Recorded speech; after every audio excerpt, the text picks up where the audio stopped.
प्यारे बच्चों, सामाजिक विज्ञान के इतिहास विषय में पुनः एक बार स्वागत है आपका। अभी तक हम लोगों ने यूरोप में समाजवाद के बारे में पढ़ा था और आज हम लोग रूसी क्रांति के बारे में जानेंगे। आइए देखते हैं। यूरोप के सबसे पिछड़े औद्योगिक देशों में से एक रूस में यह समीकरण उलट गया। 1917 की अक्टूबर क्रांति के जरिए रूस की सत्ता पर समाजवादियों ने कब्जा कर लिया। फरवरी 1917 में राजशाही के पतन और अक्टूबर की घटनाओं को ही अक्टूबर क्रांति कहा जाता है। अक्टूबर क्रांति मशहूर क्रांति है, इसे विस्तार से भी पढ़ा जाएगा। ऐसा कैसे हुआ, क्रांति के समय रूस के सामाजिक और राजनीतिक हालात कैसे थे, इन सवालों का जवाब ढूंढने के लिए आइए क्रांति से कुछ साल पहले की स्थितियों पर नजर डालें कि क्रांति के पहले क्या स्थिति थी। दूसरा लेसन का पहला पॉइंट है रूसी साम्राज्य। 1914 में रूस और उसके पूरे साम्राज्य पर जार निकोलस द्वितीय का शासन था, यानी राजशाही थी, उस समय राजतंत्र था और उसका शासक जार निकोलस द्वितीय था। मॉस्को के आसपास पड़ने वाले भूक्षेत्र के अलावा आज का फिनलैंड, लातविया, लिथुआनिया, एस्टोनिया तथा पोलैंड, यूक्रेन व बेलारूस के कुछ हिस्से और रूसी साम्राज्य के अंग थे। यह साम्राज्य प्रशांत महासागर तक फैला हुआ था और आज के मध्य एशियाई राज्यों के साथ साथ जॉर्जिया, आर्मेनिया और अजरबैजान भी इसी साम्राज्य के अंतर्गत आते थे। रूस में ग्रीक ऑर्थोडॉक्स चर्च से उपजी शाखा रूसी ऑर्थोडॉक्स क्रिश्चियनिटी को मानने वाले बहुमत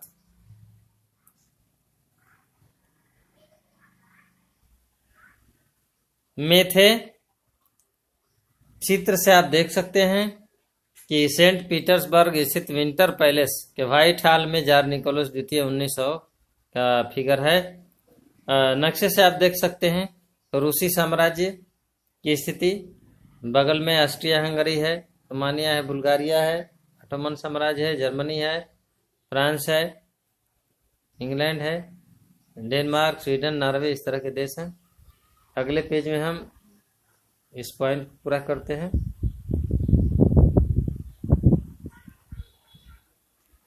देखिए, बहुमत में थे, लेकिन इस साम्राज्य के तहत रहने वालों में कैथोलिक, प्रोटेस्टेंट, मुस्लिम और बौद्ध भी शामिल थे। अब आइए देखते हैं अर्थव्यवस्था और समाज। रूस की अर्थव्यवस्था और समाज की स्थिति क्या थी। देखिए, 20वीं सदी की शुरुआत में रूस की आबादी का एक बहुत बड़ा हिस्सा खेती बाड़ी से जुड़ा हुआ था। रूसी साम्राज्य की लगभग 85% जनता आजीविका के लिए खेती पर निर्भर थी। मतलब 85% व्यक्ति जो है खेती पर निर्भर थे। यूरोप के किसी भी देश में खेती पर आश्रित जनता का प्रतिशत इतना नहीं था। उदाहरण के तौर पर फ्रांस और जर्मनी में खेती पर निर्भर आबादी 40 से 50% ज्यादा नहीं थी, लेकिन यही रूसी में देखिए 85% थी। रूसी साम्राज्य के किसान अपनी जरूरतों के साथ साथ बाजार के लिए भी पैदावार करते थे। रूस अनाज का एक बड़ा निर्यातक था। उद्योग बहुत कम थे, भाई स्वाभाविक बात है, जब खेती में ज्यादा लोग रहेंगे तो उद्योग नहीं रहेगा। सेंट पीटर्सबर्ग और मॉस्को प्रमुख औद्योगिक इलाके थे। हालांकि ज्यादातर उत्पादन कारीगर ही करते थे, लेकिन कारीगरों की वर्कशॉपों के साथ साथ बड़े बड़े कल कारखाने भी मौजूद थे। बहुत सारे कारखाने 1890 के दशक में चालू हुए थे, जब रूस के रेल नेटवर्क को फैलाया जा रहा था। उसी समय रूसी उद्योगों में विदेशी निवेश भी तेजी से बढ़ा था। इन कारकों के चलते कुछ ही सालों में रूस के कोयला उत्पादन में 2 गुना और स्टील उत्पादन में 4 गुना वृद्धि हुई थी। सन 1900 तक कुछ इलाकों में तो कारीगरों और कारखाना मजदूरों की संख्या लगभग बराबर हो चुकी थी। ज्यादातर कारखाने उद्योगपतियों की निजी संपत्ति थे। मजदूरों को न्यूनतम वेतन मिलता रहे और काम पाली के घंटे निश्चित हों, इस बात का ध्यान रखने के लिए सरकारी विभाग बड़ी फैक्ट्रियों पर नजर रखते थे। लेकिन फैक्ट्री इंस्पेक्टर भी नियमों के उल्लंघन को रोक पाने में नाकामयाब थे। कारीगरों की इकाइयों और वर्कशॉपों में काम की पाली प्रायः 15 घंटे तक खिंच जाती थी, जबकि कारखानों में मजदूर आमतौर पर 10-12 घंटे की पालियों में काम करते थे। मजदूरों के रहने के लिए भी कमरों से लेकर डॉर्मेटरी तक तरह तरह की व्यवस्था मौजूद थी। नया शब्द आ गया, देखिए डॉर्मेटरी। होटल्स वगैरह में जाते हैं हम तो सेपरेट कमरा होता है, तो वो महंगा पड़ता है। लेकिन डॉर्मेटरी क्या होती है कि एक ही रूम में जो है कई बेड लगे होते हैं और सामूहिक रूप से लोग रहने सोने का काम कर लेते हैं, उसको डॉर्मेटरी कहा जाता है। सामाजिक स्तर पर मजदूर बटे हुए थे। कुछ मजदूर अपने मूल गांवों के साथ अभी भी गहरे संबंध बनाए हुए थे। बहुत सारे मजदूर अस्थायी रूप से शहरों में ही बस चुके थे। उनके बीच योग्यता और दक्षता के स्तर पर भी काफी फर्क था। सेंट पीटर्सबर्ग के एक धातु मजदूर ने कहा था, धातु कर्मी मजदूरों में खुद को साहब मानते थे।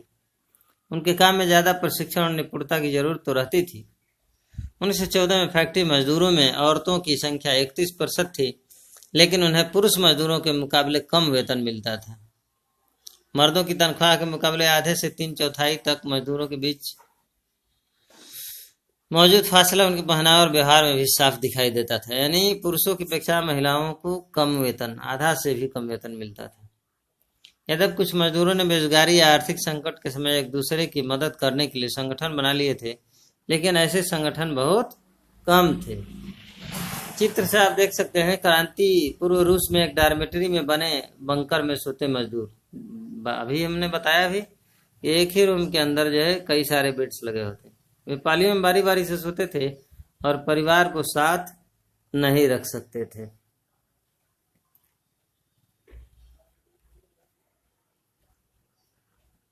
आइए अब इसको देखते हैं। इन विभेदों के बावजूद जब किसी को नौकरी से निकाल दिया जाता था या उन्हें मालिकों से कोई शिकायत होती थी, तो मजदूर एकजुट होकर हड़ताल भी कर देते थे। 1896-97 के बीच कपड़ा उद्योग में और 1902 में धातु उद्योग में ऐसी हड़तालें काफी बड़ी संख्या में आयोजित की गई। देहात की ज्यादातर जमीन पर किसान खेती करते थे, लेकिन विशाल संपत्तियों पर सामंतों, राजशाही और ऑर्थोडॉक्स चर्च का कब्जा था। मजदूरों की तरह किसान भी बटे हुए थे। किसान बहुत धार्मिक स्वभाव के थे। इक्का दुक्का पौधों को छोड़ दिया जाए तो वे सामंतों और नवाबों का बिल्कुल सम्मान नहीं करते थे। नवाबों और सामंतों को जो सत्ता और हैसियत मिली हुई थी, वह लोकप्रियता की वजह से नहीं, बल्कि जार के प्रति उनकी निष्ठा और सेवाओं के बदले में मिली थी। यहाँ की स्थिति फ्रांस जैसी नहीं थी। जार शब्द आया है, जार का मतलब बादशाह से होता है। मिसाल के तौर पर फ्रांसीसी क्रांति के दौरान ब्रिटेनी के किसान न केवल नवाबों का सम्मान करते थे, बल्कि उन्होंने नवाबों को बचाने के लिए बाकायदा लड़ाइयां भी लड़ी। इसके विपरीत रूस के किसान चाहते थे कि नवाबों की जमीन छीनकर किसानों के बीच बांट दी जाए। बहुधा वह लगान भी नहीं चुकाते थे। कई जगह तो जमींदारों की हत्या भी की जा चुकी थी। 1902 में दक्षिणी रूस में ऐसी घटनाएं बड़े पैमाने पर घटी। 1905 में तो पूरे रूस में ही ऐसी घटनाएं घटने लगी। रूसी किसान यूरोप के बाकी किसानों के मुकाबले एक और लिहाज से भी भिन्न थे। यहाँ के किसान समय समय पर सारी जमीन को अपने कम्यून मीर को सौंप देते थे और फिर कम्यून ही प्रत्येक परिवार की जरूरत के हिसाब से किसानों को जमीन बांटता था। इतनी सारी जानकारी लेने के बाद अपने बोध को जो है थोड़ा सा जान लिया जाए। आइए कुछ प्रश्नों को उत्तर दीजिए। रूस का शासक 1914 में कौन था? रूस का शासक 1914 में जार निकोलस द्वितीय था। रूस की कितनी % जनता जो है खेती पर निर्भर थी? तो 85% जनता निर्भर थी। इस तरह के प्रश्न बनेंगे तो इसे ध्यान से आप पढ़िएगा। आज बस इतना ही। धन्यवाद।